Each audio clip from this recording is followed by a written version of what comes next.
Well, 100 years ago today, a New Brunswick Episcopal priest and a church choir member were murdered in what would become one of the most famous crime cases of the 20th century.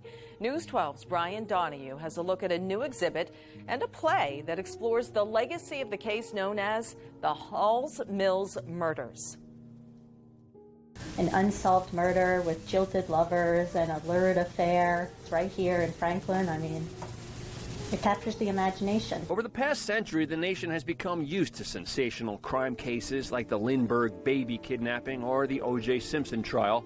But up until September 14, 1922, there may have never been anything like the Halls Mills murders case. The bodies of Edward Wheeler Hall, an Episcopal priest in New Brunswick, and Eleanor Mills, a member of his choir with whom he was having an affair, found side by side under a tree on an abandoned Franklin Township farm.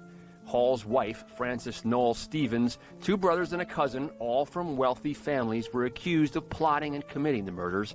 They were acquitted in a 1926 trial marked by sensational national media coverage. No one was ever convicted, and 100 years later, fascination with the case endures. This exhibit at the Franklin Township Public Library includes just some of the many books written about the case over the decades, along with artifacts and photos from the case and trial itself. It was lurid, it was scandalous, it was unusual for its time. The police made lots of mistakes. And a few miles away in New Brunswick, at the church that lay at the center of the case, the Church of St. John the Evangelist, an even more dramatic and compelling re-examination of the story is taking place. In a sense, this story is like a classic New Jersey crime story, right?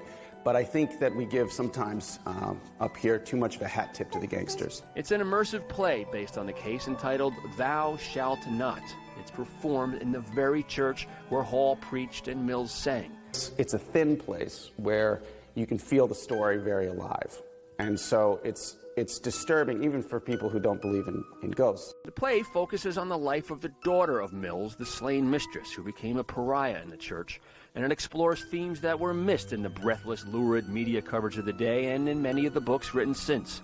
The abuse of power, violence against women, and the rippling toll a murder like this takes on those left behind. All of those things need to be looked at, understood, explored, and not just, not sneered at or snickered at. For most of a century, the murders were a topic congregants here were discouraged by church leadership from ever talking about.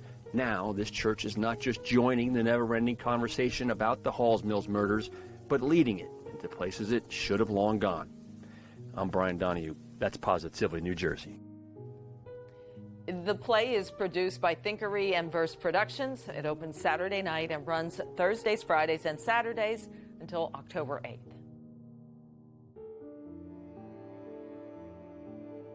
It was early on a Saturday morning on September 16, 1922, when the bodies of Reverend Edward Wheeler Hall and his lover Eleanor Mills were discovered side by side under a crabapple tree in New Brunswick, New Jersey. The Hall Mills murders, as they would become known, proved a fascinating case. The wife of the minister, along with several family members, were acquitted of committing the murders 4 years later. On the evening of September 14, 1922, Eleanor Mills left her home at 49 Carmen Street, New Brunswick, New Jersey. She hadn't told her husband James or her two children, Charlotte and Daniel, where she was going, but they all saw her leave at around 7:30 p.m.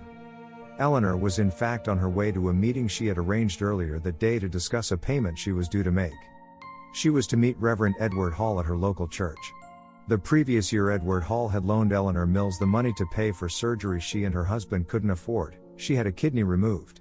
At around the same time, Reverend Edward Hall shared a meal with his wife Frances Hall and his brother-in-law William Stevens before leaving his home at 23 Nickel Avenue, New Brunswick, to head to the church where he was a minister. Unlike Eleanor Mills, Edward informed his family where he was going before leaving, saying he wouldn't be long.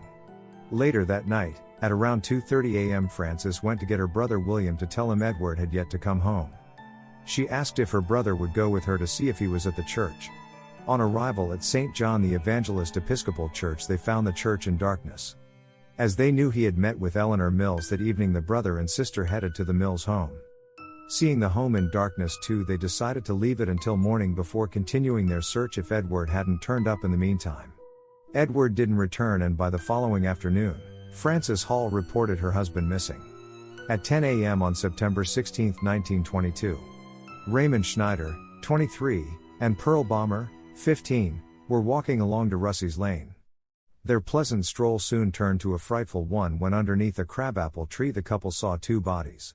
The bodies laid on their backs side by side, both fully clothed. The man's face had been covered with a Panama hat and his right arm placed under the female's head. The female's left arm was placed resting on the gentleman's right knee. At the feet of the male, a business card was found. It belonged to Reverend Edward Hall. A wallet containing the same man's driving license was located nearby. The woman was quickly identified as being Eleanor Mills. Also found scattered around the bodies were scraps of paper. These were the remains of ripped-up love letters. Edward Hall and Eleanor Mills had been lovers. The couple, it was estimated, had been killed at around 10 p.m. on the evening of September 14th, the last night both had been seen. Reverend Edward Hall had been shot once, the bullet entering his skull just over his right ear and exiting through the back of his neck. The killer had been more brutal with Eleanor. She had received 3 shots to the face. Eleanor's throat had also been slit, ear to ear, almost decapitating her head. There was evidence the bodies had been placed in the position they were discovered after death. The investigation was almost immediately hindered by groups of morbid souvenir hunters. Not only was the crime scene trampled all over, but in the days and weeks following, ghoulish murder fans took whatever items they could lay their hands on. By the end of October, even the crabapple tree where Eleanor Mills and Edward Hall were found was nothing more than a stump. Police didn't find the murder weapon at the crime scene, though there is a possibility it was there but taken by one of the souvenir hunters. The business card found at the feet of Edward Hall was also of little use, as it had been handled by so many people at the scene. Nonetheless, the torn love letters found at the crime scene gave investigators some pretty obvious early suspects. Eleanor Mills' husband James and Edward Hall's wife Frances. Despite the affair seemingly been common knowledge among the locals, especially the church parishioners, both of the victims' partners denied any knowledge of the affair.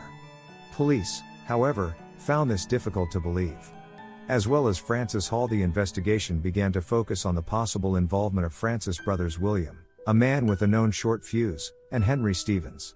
William owned a .32 caliber revolver. He insisted that he hadn't used the weapon in over a decade, but police examined it thoroughly. They soon found William seemed to be telling the truth and found the gun didn't even work. Henry Stevens was the older of the two brothers and, according to some accounts, a millionaire. He was certainly a wealthy man. He was also well known for his expertise with firearms and had in fact been an exhibition marksman before retiring. This led police to ponder the idea that he was the shooter.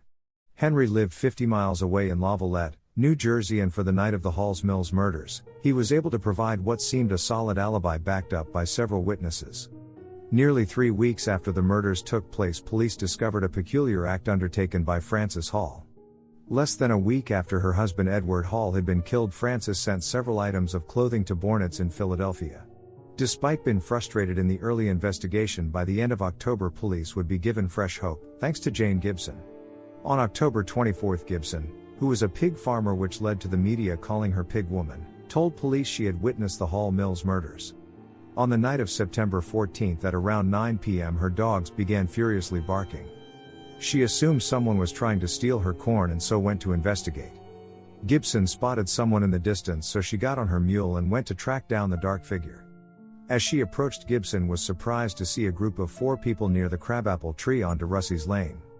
No sooner had she arrived near the scene that she suddenly heard the sound of a gunshot. One of the group fell to the ground in a heap before a woman could be heard to scream, "Don't!" Further gunshots could then be heard before Jane Gibson saw a second person drop to the floor. Gibson, stunned and afraid, fled. As she did, she heard one final scream from a female voice, "Henry." Police were weary of the tale Jane Gibson told. They strongly believed that Reverend Edward Hall had been executed whilst lying on the ground, unlike the description detailed by Gibson. Gibson also seemed to add extra details or slightly alter her story each time they spoke. Despite initially saying she only saw silhouettes in the moonless night sky, Gibson soon added seeing a car parked near the location and, thanks to another car passing by, the headlights allowed her to get a good look at the 4 individuals. Another witness seemed to cast further doubt on Jane Gibson's story. A Mrs. Fraley lived nearest of anyone to the location on DeRussey's Lane where the murder took place. In fact, The spot was even viewable from an upstairs window after the murder. Whether this was the case before all the souvenir hunters took all the shrubs and trees, however, it isn't certain. What is certain is that when questioned, Mrs. Fraley clearly stated she heard nothing on the night of the shootings, nor did her lodger. Mrs. Fraley also noted she had spoken to Jane Gibson on the morning of September 15th and she had made no mention of such an incident occurring the previous night, which was unfitting of Gibson's usual talkative and gossipy manner. In the days following her original statement and her identification of Francis Hall, Jane Gibson would also name the male attacker. She named the male as a cousin of Francis Hall's named Henry Carpenter. Henry Carpenter, who lived just 2 doors down from his cousin, immediately gave an alibi that he was dining with friends and his wife at the time of the murders. The witnesses soon backed up his claims. On November 20, 1922, prosecutors took their case hoping for indictments before a Somersville grand jury. Over the next 8 days, 67 witnesses were called to the stand to give evidence. Strangely amongst them was Mrs. Fraley, who cast doubt on Jane Gibson's tale and said she heard nothing, was now amongst the witnesses. She now stated she heard gunshots at around 10 p.m. on the night of September 14th. However, it was Jane Gibson herself who prosecutors hoped would get them the verdict they sought. On November 28, Jane Gibson was called to the stand and gave her evidence. Shortly after the jury was convened. After less than an hour of deliberation, the foreman came back with their verdict. And I quote, "For reasons which to them seem sufficient and controlling, the grand jury took no action on the Hall Mills murder case and laid the matter over. This does not necessarily mean that the matter cannot be taken up by this or a subsequent jury." The prosecution had failed to win an indictment. The Hall Mills murder investigation was now at a standstill. This is where the case would remain for almost 4 years. 4 years later, by July of 1926, the Hall Mills murders had almost been forgotten about. However, on July 3rd, it was once more about to be thrust back into the spotlight. On that day, a piano tuner named Arthur Reel filed a petition for divorce from his wife of 10 months. Inside the petition was the stunning claims that his wife had taken $5,000 from her employer for her assistance and silence about the murders of Edward Hall and Eleanor Mills. The employer was none other than Mrs. Francis Hall. Arthur Reel's wife was Louise Geist, who was indeed a former maid of the Halls. She had even given evidence in defense of Francis Hall before the grand jury in 1922. Reel claimed his wife had confessed to him that Edward had confided in her his plans to elope with Eleanor. Rather than keep it confidential between the pair, as Edward had thought, Louise Geist instead took the information to his wife Frances. Louise informed Frances of the spot Edward Hall and Eleanor was to meet. The adulterer's wife then apparently ordered their chauffeur Peter Tummelty to drive Frances and her brother William to the same location. Both Louise Geist and Peter Tummelty furiously denied the allegations against them having any knowledge of the murders. Louise Geist claimed her husband had threatened to implicate her in the murders if she didn't get back with him, but her story mattered little. The tale had now been picked up by the press and eventually made its way before the desk of New Jersey Governor A. Harry Moore. After mounting pressure over the story, the governor ordered prosecutors to re-examine the case. On July 28, just over 3 weeks after the story had made the press, Francis Hall, along with her brothers William and Henry Stevens and cousin Henry Carpenter, was arrested for the murders of Edward Hall and Eleanor Mills. Before the trial, a new autopsy was ordered by the prosecutors on Eleanor Mills. Shockingly, it revealed that Eleanor's tongue and larynx had been cut out. Quite how this was missed in 2 prior autopsies is baffling, to say the least. On November 3, 1926, the trial of Francis Hall and her 2 brothers William and Henry Stevens began. At this point, their cousin Henry Carpenter had successfully petitioned to be tried separately. In the end, he was never tried at all. As before with the Somerville grand jury in 1922, Jane Gibson was once again seen as the star witness by the prosecution. Jane Gibson arrived at the courtroom on a stretcher. She said she had apparently taken ill in the days prior. Before her testimony could even begin, it was interrupted by screams of "Liar" from the gallery. Oddly, this wasn't from some ardent supporter of Francis Hall and her family, but from Jane Gibson's own mother. In order to discredit Jane Gibson's testimony, it was pointed out that she had originally been unable to pick out the suspects, only doing so weeks later after Francis Hall's picture had prominently been featured in newspapers. George Sipple, a neighbor of Jane Gibson's, also revealed that the witness had offered him money if he supported her statements. The defense also did their best to paint Jane Gibson as a crazy person who was an unreliable witness. Other evidence was presented before the jury. The business card found at the crime scene contained a partial fingerprint belonging to William Stevens, according to the prosecution. The defense argued that wasn't the case, and even if it was, the card also contained dozens of other prints. For the defense, both Francis Hall and William Stevens took the stand. Both were steadfast in their denying of playing any role in the murders. Henry Stevens' witnesses to his whereabouts on the night of September 14th, all firmly stood by his alibi. After a month-long trial which included the evidence of 157 witnesses, the time for talking was now over. On December 3, 1926, and after 5 hours deliberating, the jury returned its verdict. Francis Hall, William Stevens and Henry Stevens were all acquitted. In the years following the not guilty verdicts, several confessions to the Hall Mills murders were made. Each one proved to be false. In the 90-plus years since the murders, Jane Gibson, the pig woman and main witness, has been mentioned as another possible suspect. This idea mainly comes from the fact her story was ever-changing, which led some to believe she told it to throw police off the scent of the true killer herself. It's a possibility, but seems unlikely, as she had little to gain. Some have mooted the idea she could have killed them accidentally, thinking they were trespassers on her land, then staged the scene. That is hardly what the evidence suggests, especially with Eleanor Mills' throat been slit and tongue removed. Another theory with no proof is that Gibson was possibly a jilted lover of the Reverend's. On the subject of marital partners, James Mills' possible involvement cannot be totally dismissed either, nor can Francis Hall. Were the prosecutors right all along?